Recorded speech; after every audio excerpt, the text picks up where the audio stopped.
ang ganda-ganda mo na. Iba talaga pag galing sa abroad. Ano ka nga dito, B-boy? Si Siley, oh. Di ba klase natin? Nung high school pa tayo. Oo nga. Wow, ang ganda-ganda mo na. Siyempre, galing abroad eh. Ang dami na palang pinagbago, no? Tingnan mo, may pa-gold-gold na oh. Oo nga eh. At saka, 5 years kang nawala eh. E di syempre, marami talagang magbago dito. Nagtitinda ka pa rin ba ng banana Q? Yung business ninyo? Oo eh. Kaming dalawa ni B-Boy. Hindi pa rin yung negosyo namin ngayon. B-boy? Huwag mo sabihin. Nagkatuluyan kayo. Oh my God! Nog-nog! Oo. Ano ka ba? Siya yung katulong ko sa business. Siya yung asawa ko. Ganun ba? Kung ako sa'yo, mag-abroad ka na lang. Hindi ka yayaman sa pagtitinda ng banana Q. Ano ka ba? Eh, masaya naman dito eh. At saka, hindi ko naman pwedeng iwan yung asawa ko. Ba't ka naman naisipan na asawahin si B-boy? Di ba binubuli natin yan dati? Nanugnog? Ew! Ang ganda-ganda mo pa naman, girl. Sayang ka. Ginayuma kasi ako nito eh. Ay, joke lang ha. Tsaka, ano ka ba? Mahal na mahal ko yan si B-boy eh. Tsaka masipag at mabait yan. Masipag nga. Eh, wala namang pera. Eh, paano ka bubuhayin yan?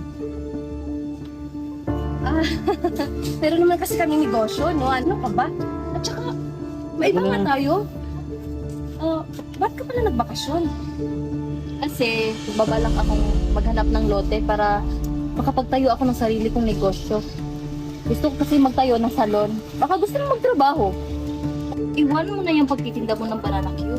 Kawawa ka naman. Tingnan mo yung kuko mo, oh. Ang dumi-dumi na. Tingnan mo yung asawa mo. Ang dumi-dumi rin. Hanggang ngayon, nabubuhuli ka pa rin. Magbago ka na.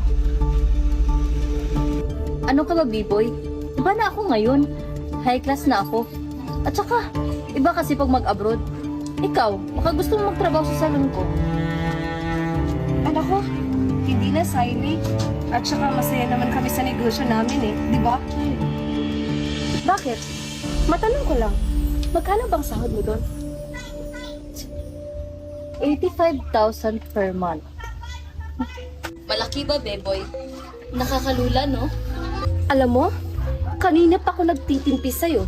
Na kapag abroad ka lang, nagbago na yung ugali mo. Mister, tama na yan. Hayaan mo na. O bakit? Totoo naman ah. Bakit nasaktan ka ba? Bakit? Magkano ba yung pera na pinagyayabang mo? May naipon ako, pero hindi ko sasabihin. Mayabang tong babaeng to eh. Hindi mo ba alam na yung ba na pinagsundo sa'yo, sa amin yon? Eh, naawa kami sa tatay mo, Siley. Alam mo, Siley, sanay na kami sa mga masasakit na salita eh. Kaya nga, wala na kami pagay sa mga sinasabi mo. Alam mo, magbagong buhay ka na. Kasi mahirap yun eh. Nagyayabang ka. Kapag abroad ka lang, lumaki na ulo mo. Di ba mayaman ka na? Bayaran mo na ako sa utang mo. Huwag mo na singilin. Kawawa naman eh. Oh, hindi mo na maalala. Kahit 1.7 na lang, huwag na yung 50. Naawa na ako sa'yo eh. Huwag mo na singilin. Ano ka ba? Eh, mayaman na daw siya eh. Oh, bakit ka tumahimig? Ha? Asa na yung yabang mo kanina? Yung 85,000 na kinikita nito? Eh, ilang araw lang ba natin kinikita yon? Siley, 2 araw lang namin kinikita sa aming junk shop yun. Di pa kasama yung sa delivery namin. Tsaka yung sa banana Q. Simple lang kasi talaga kami, Siley.